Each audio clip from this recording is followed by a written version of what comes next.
Келиңиздер, Токмоктон бүгүн сатыла турган сарай үй складдарды көрсөтөбүз. Жалпы жер аянты техпаспорт боюнча 24 сотук экен, ал эми фактически 30 сотук чыгат экен.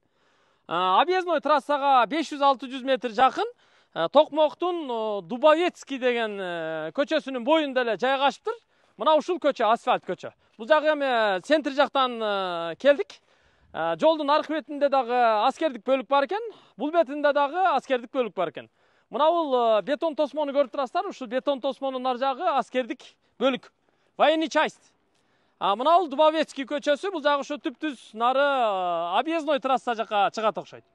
Мына дарбазасы. Азыр кирип бир катар көрсөтүп берели, шашылыш түрдө сатууга койду туугандар.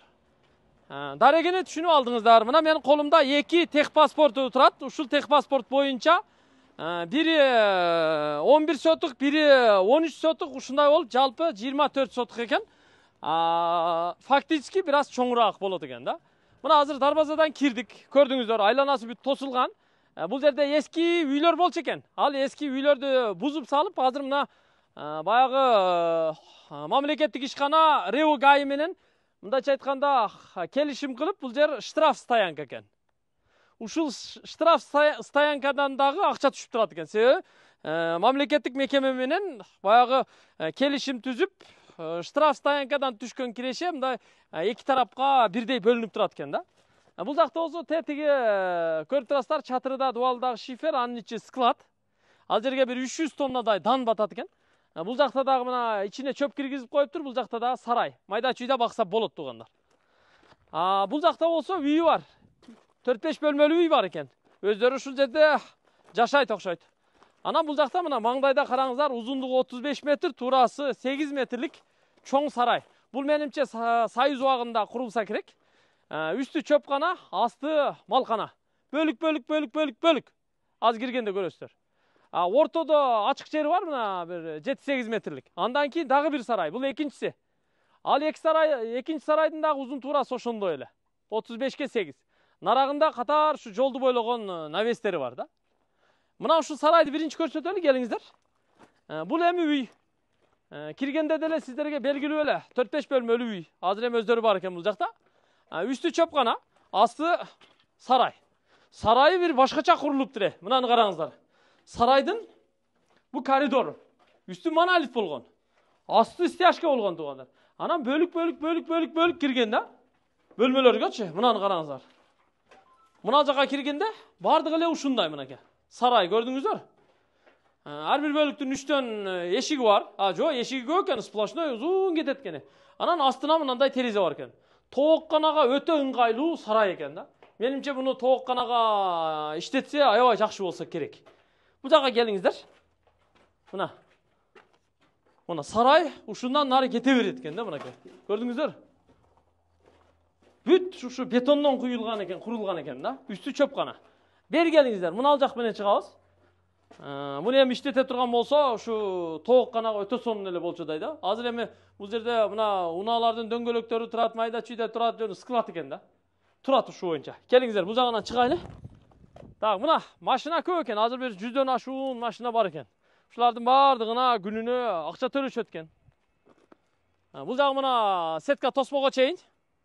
Бул жерде дагы эски курулуштар болгон окшойт. Менимче аларды бузуп салган сыяктуу. Мына сетка тосмонун нар жагы уже аскердик бөлүк экен да. Бул болсо склад, 300 тонна дан батат экен. Күзүндө дан киргизебиз дейт. Кышка жазга чейин сактап, анан кийин сатабыз дейт туугандар. Же болбосо бирөөгө ижарага берип коет экен да. Андан кийин мына бул жагы эми мына бузула турган ушу курулуштар. Склад, майда чүйдө, буягы үй, 4-5 бөлмөлүү.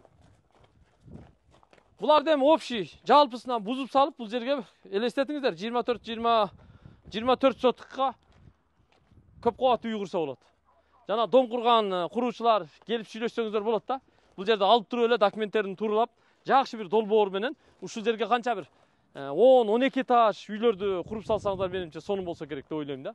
Бул жагынан айланып, мына жагындагы көрсөтүп коелу, экинчи сарайды. Келиңиздер. Мына кранттан суу чыгат экен, 3 фаза электр тогу киргизилиптир. Мына бул экинчи сарай. Бул сарайды да пайдалансаңыздар болот экен туугандар. Мына караңыздар.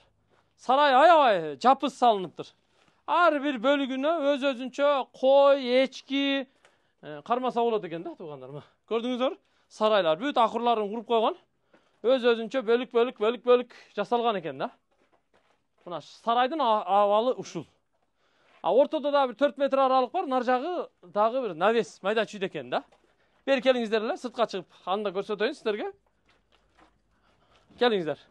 Анан тиги складты да көрсөтүп коебуз. Складты дагы жакшы пайдаланса болот.